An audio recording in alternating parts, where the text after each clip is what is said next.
Уставниот суд в среда без двајца суди албанци ќе расправа за законот за јазици, дали е уставен или не. Уставните суди Осман Кадрио и Насер Ајдари најавија дека ќе ја бојкотираат седницата со образложение дека причини за бојкотот е надгласувањето. Кадрио во телевизиско интервју рече дека за нив не е разумно да се дел од мнозинство што ќе донесе одлука во врска со прашања од албански национален карактер. Двајцата суди беа именувани од собранието кога Дуи беше власт во земјава. Од Уставен суд вела дека нема да коментираат ничии ставови поврзани со предметот за законот за употреба на јазиците. По завршувањето на седницата ќе се одржи редовна пресконференција на која ќе биде одговорено на сите прашања.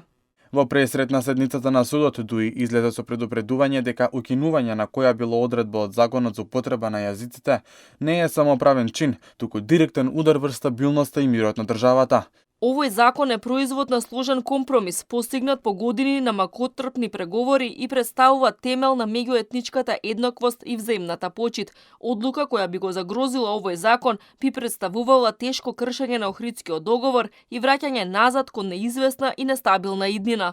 Премиерот Мицкоски уверува дека не постои опасност по безбедноста на државата.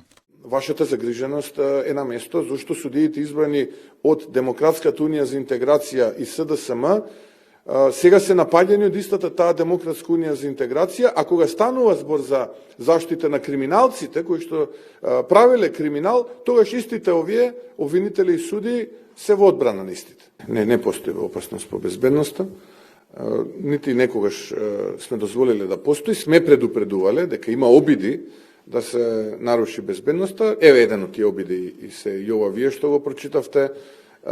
Има некои места каде што се состануваат поединци кои што сакаат да направат тензија безбедносна и така натаму и така натаму. Ние како држава и како влада ќе сториме се за да гарантираме безбедност.